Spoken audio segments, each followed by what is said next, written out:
안녕하세요. 자기주도 영문법 파트 1 제5강 공부를 시작하겠습니다. 이번 시간은 영문법 기초 5번째 시간인데요.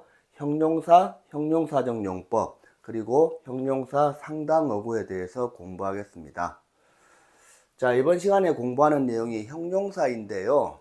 자, 지금 여기 맨 위에 이 내용이 형용사의 종류 또는 형용사의 어순이라는 내용입니다. 근데 사실 제가 이 내용을 우리 교재 자기주도 영문법에 이 내용을 넣을지 말지를 되게 고민을 좀 많이 했거든요. 왜냐하면 이 내용은 중고등학교에서는 전혀 나오지 않는 내용입니다. 그렇지만 이 강의를 보고 있는 사람이 초등학생이나 중학생 또는 고등학생일 수도 있지만 토익이나 토플을 공부하는 사람도 있을 수 있겠죠. 그리고 또 문법을 많이 알면 많이 알수록 독해나 특히 영작을 하는데 많은 도움이 되기 때문에 제가 고민을 좀 하다가 이 내용을 넣기로 했습니다. 자, 이 내용이 형용사의 종류 또는 형용사의 어순이라는 내용인데요. 우리 앞에서 3강에서 명사할 때 명사의 종류는 5가지가 있었죠. 보통명사, 집합명사, 물질명사, 고유명사, 초상명사. 그리고 바로 앞에 또 4강에서 대명사 할 때 대명사 종류도 5개가 있었습니다. 인칭대명사, 지시대명사, 부정대명사, 의문대명사, 관계대명사 이렇게 있습니다. 그런데 이 형용사의 종류라는 것은 그렇게 공식적인 건 아닙니다. 그렇지만 이 형용사를 내용에 따라서 좀 나눌 수 있는데요. 자, 여기 먼저 지시형용사라는 게 있죠. 자, 지시형용사는 대표적인 게 this와 that이 있는데요. this하고 that은 이것, 저것이라는 뜻의 지시대명사도 되죠. 원래 이게 지시대명사인데 이 지시대명사인 this하고 that이 뒤에 명사를 바로 써서 명사를 꾸미면 그러면 형용사로 바뀝니다. 명사를 꾸미는 건 형용사가 하는 거기 때문에 예를 들어서 this book 하면 이 책 이렇게 되겠죠. 또 that book이라고 하면 저 책 이렇게 되죠. 그래서 이 this하고 that은 뒤에 바로 명사를 써서 이렇게 명사를 꾸며버리면 지시 대명사가 아니라 지시 형용사가 됩니다. 그리고 당연히 this는 좀 가까이에 있는 명사를 꾸미는 거죠. this book, 이 책 이렇게. 또 that book 하면 저 책 이렇게 조금 멀리 떨어져 있는 명사를 꾸밀 때 쓰는 말이죠. 그래서 이렇게 this하고 that이 뒤에 명사가 바로 오면 형용사도 되고 이런 거를 지시형용사라고 하는데요. 이런 지시형용사는 형용사를 여러 개 쓸 때 항상 맨 앞에 옵니다. 그리고 이 수량형용사라는 게 이제 있습니다. 우리 국어 문법에서는 이 수량형용사를 이렇게 쓰지 않고 그냥 수사라고 해가지고 따로 독립된 품사로 우리 국어에서는 가르치는데요. 영어는 이 숫자를 나타내는 단어들을 수사라고 따로 분리하는 게 아니라 수량형용사라고 형용사 종류에 넣습니다. 자, 그런데 이 숫자를 나타내는 것은 1, 2, 3, 4라고 하는 기수가 있고 순서를 나타내는 서수도 있죠. 서수는 first, second, third, fourth 이렇게 순서를 나타내는 서수가 있는데요. 이 수량 형용사도 두 개를 겹쳤을 때는 서수를 먼저 씁니다. first, second, third, fourth 하는 서수를 먼저 쓰고 1, 2, 3, 4 이 기수는 더 뒤에 씁니다. 이 수량 형용사 두 개가 겹칠 때 그렇다는 말입니다. 자, 그리고 이제 형용사가 이런 애들도 있는데요. 이 형용사들은 그 단어의 뜻에 따라서 분류를 한 겁니다. 대소 형용사는 글자 그대로 큰 대자에 작은 소자죠. 크고 작고 크기를 나타내는 형용사가 대소 형용사인데 당연히 large나 small 같은 단어가 있겠죠. 물론 이거 외에도 단어는 많이 있습니다. 그리고 성상 형용사라는 건 뭐냐 하면 성질 상태, 성질 상태를 줄여서 보통 성상 형용사 이렇게 부릅니다. 자, 성질이나 상태를 나타내는 형용사인데 대표적으로 제가 hard하고 soft를 써봤습니다. hard가 형용사가 되면 보통 단단한 이런 뜻이죠. soft는 부드러운 이란 뜻이겠죠. 그리고 또 신구 형용사가 있는데 글자 그대로 새로울 신자에 옛 구자죠.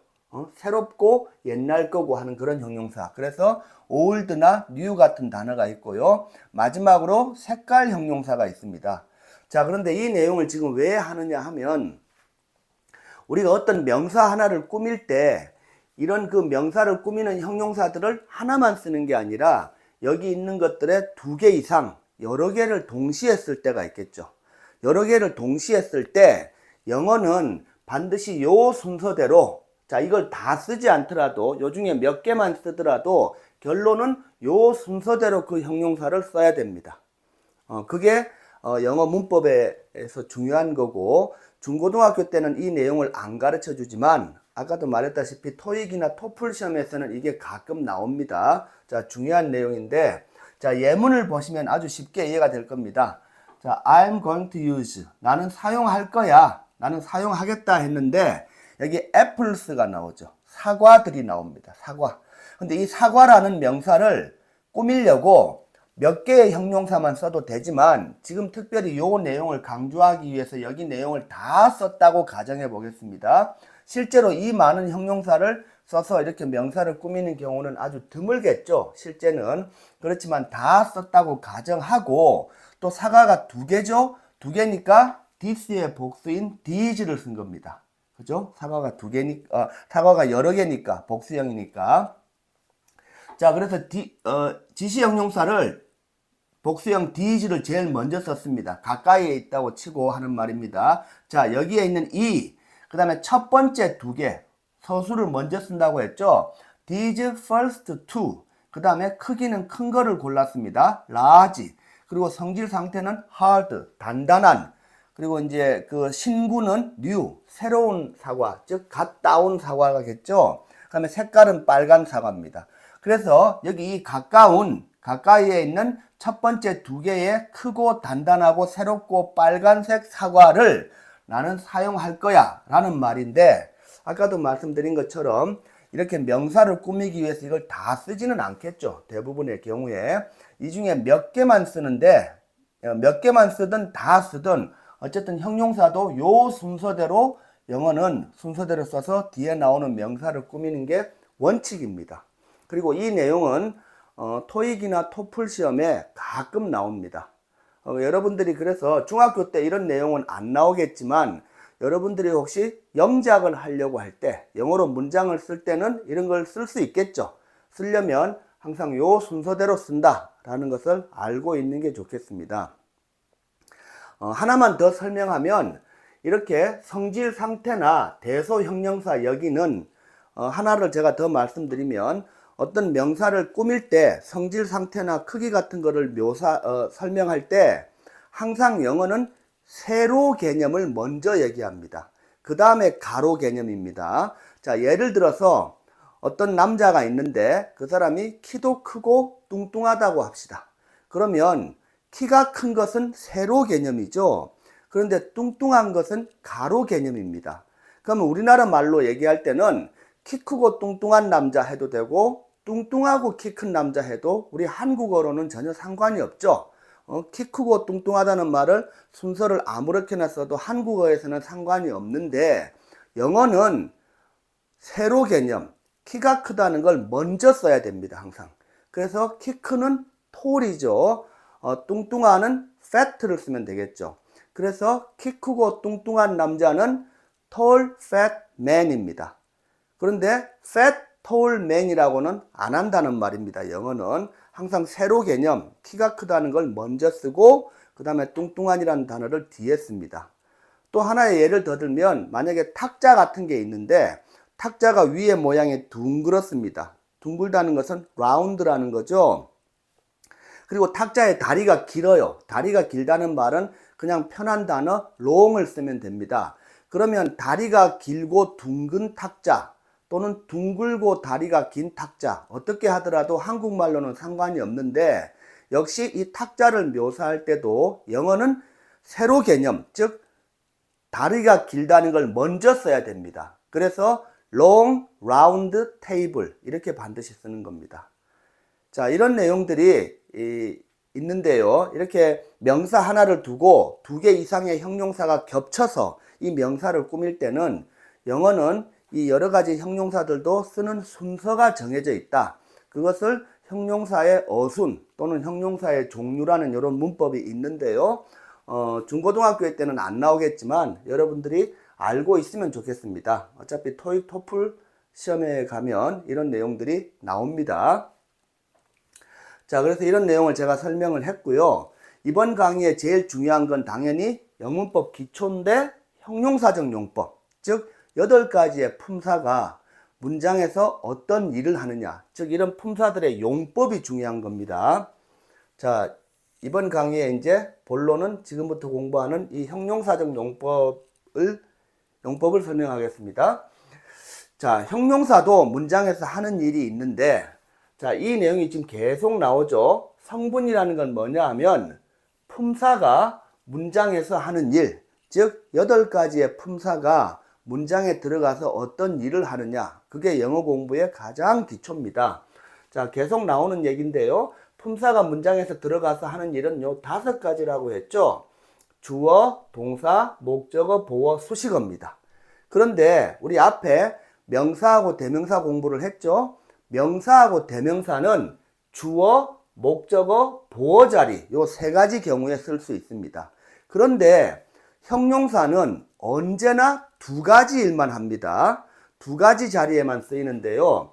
그걸 형용사적 용법이라고 하는데 2가지 일이 이름부터 제가 설명하겠습니다. 하나는 한정적 용법, 하나는 서술적 용법이라고 부릅니다. 그래서 여러분들 영어에서 형용사 하면 무조건 요 2가지 용법, 특히 맨 앞에 2글자 한정, 서술, 한정, 서술 요 말을 반드시 외우고 있어야 됩니다. 이게 무슨 말이냐 하면 형용사라는 단어는 문장에 들어가면 해석을 할 때 요렇게 해석하거나 요렇게 해석하거나 딱 2가지 해석 방법이 있다는 말이죠. 자, 한정적 용법이 뭐냐 하면 한정하다는 말은 수식하다, 꾸미다 하고 같은 말입니다. 언제나 한정한다, 수식하다, 꾸미다가 같은 말이기 때문에 한정적 용법은 뭔가를 수식하겠구나, 뭔가를 꾸미겠구나, 이걸 알고 있으면 됩니다. 근데 형용사는 결국 명사를 꾸미는 거죠. 형용사가 명사를 수식할 때를 그거를 한정적 용법 이렇게 부릅니다. 자, 이 내용이 어려운 것 같지만 항상 영어는 예문을 보면 아주 쉽다는 걸 알게 됩니다. 자, 예문을 보면 She is a smart girl이라고 했죠. 그 여자는 똑똑한 소녀입니다. 여기서 이 똑똑한이라는 smart라는 단어가 하는 일이 뭐죠? 뒤에 있는 girl이라는 명사를 꾸미죠. 똑똑한 소녀, 이렇게 명사를 꾸미니까 꾸미는 거를 한정하다하고 같은 말이라고 해서 이렇게 명사를 꾸밀 때 이 형용사를 한정적 용법 이렇게 부르는 겁니다. 문법에서. 근데 만약에 나는 한정적이라는 말이 쓰고 싶지 않아요, 이런 사람들은 그냥 이거를 수식하는 용법, 꾸미는 용법 이렇게 불러도 상관없습니다. 내용만 아는 게 중요하죠. 내용이 뭐라고? 형용사가 명사를 꾸밀 때를 한정적 용법이라 한다. 명사를 꾸밀 때, 명사를 수식할 때 그것만 알면 되겠습니다. 자, 그리고 이제 형용사는 한 가지 일을 더 하는데요. 그거를 서술적 용법이라고 합니다. 역시 이 용법도 이 제목의 의미를 잘 알면 됩니다. 자, 우리 그 시험 문제 중에 서술형 문제라고 있죠. 서술형 문제라는 것은 쭉 설명해서 써야 되는 거죠. 그러니까 이 서술적 용법의 서술이 무슨 뜻이냐 하면 뭔가를 쭉 설명한다는 뜻입니다. 자, 서술하다라는 것은 설명하다 하고 같은 말입니다. 근데 우리가 앞에 제2강에서 보어의 정의가 뭐였죠? 설명하는 말이었죠. 설명하는 말. 그러니까 서술적 용법은 설명한다는 거고 문장에서 설명하는 것은 바로 보어로 쓰인다는 겁니다. 보어가 설명하는 거니까. 그래서 이 형용사가 보어로 쓰일 때, 보어로 쓰이면은 설명하는 거고 그게 곧 서술적 용법이다 이 얘기입니다. 자, 역시 예문을 보면 아주 쉽겠죠. 자, 여기 있는 스마트가 여기 또 나옵니다. 근데 여기 스마트는 she is smart 뒤에 명사가 나오는 게 아니라 그녀는 똑똑하다, 즉 그 여자인 주어가 똑똑하다고 주어를 설명하고 있죠. 설명하고 있으니까 이것이 보어이고 이렇게 보어로 쓰이는 형용사를 서술적 용법이라 한다 이 말입니다. 아주 쉽죠? 자, 이렇게 예문 두 개를 보시면 항상 그렇습니다. 형용사는 앞이나 뒤에 있는 명사를 꾸미든가, 그때는 한정적 용법, 아니면 주어 같은 거를 설명하든가, 그때는 보어가 되는 거죠. 그거는 서술적 용법이라 부른다 이 말입니다. 자, 요 두 가지, 이게 지금 형용사적 용법 두 가지고요. 요 서술적 용법에서 요거는 주어를 설명한 건데, 예문 밑에 거 보시면 I think her smart라고 돼 있죠. 나는 생각한다. 그 여자가 똑똑하다고. 자, 여기서 똑똑하다는 말은 주어인 내가 똑똑한 게 아니고 목적어인 그 여자가 똑똑하다는 거죠. 자, 이런 경우는 목적어인 그 여자를 설명하니까 이런 경우는 목적격 보어라고 부릅니다. 자, 주어를 설명하면 주격 보어, 목적어를 설명하면 목적격 보어, 그리고 어쨌든 보어로 쓰이면은 설명하는 거니까 서술적 용법이다. 이렇게 부른다는 겁니다. 자, 그래서 딱 줄여서 얘기하면 형용사는 언제나 뭐죠?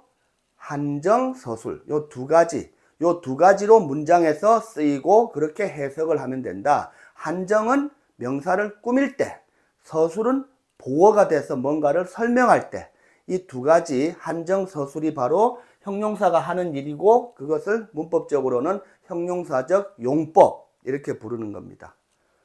쉽죠? 별거 아닙니다. 자, 그리고 이제 앞에 우리가 명사적 용법에서도 봤다시피 명사도 친구들이 있었죠. 명사의 친구들. 그 친구라는 말이 바로 상당어구라고 했습니다. 자, 명사의 친구들은 명사의 일을 대신해 줄 수 있는 거죠. 그래서 명사의 친구, 명사 상당어구는 명사들하고 하는 일이 똑같습니다. 그런데 형용사도 친구가 있어요. 그거를 형용사 상당어구라고 하겠죠. 그래서 여기에 형용사 상당어구들도 당연히 형용사 일을 하니까 한정, 서술 요 두 가지 일을 합니다. 그래서 여러분들 이 영문법 기초에서 이렇게 8개 품사가 어떤 일을 하느냐 이 내용을 알아놓으면 뒤에 나오는 영어 문법은 다 이런 상당어구들이 나옵니다. 이제 거기 가면 역시 지금 공부하는 이 문법이 그대로 또 붙어 있습니다. 자, 지금 여기 보면 형용사 상당어구에 형용사도 있지만 부정사, 현재분사, 과거분사, 전치사고 또 형용사절 요런 애들도 형용사처럼 똑같이 쓰인다는 겁니다. 자, 실제로 예를 하나 보면 지금 여기에 부정사가 있죠.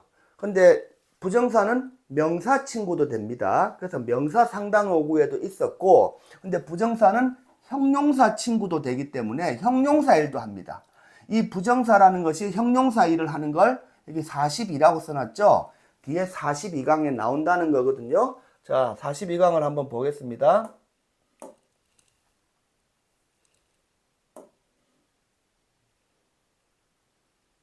자, 42강이 여기 있겠네요. 자, 이 내용을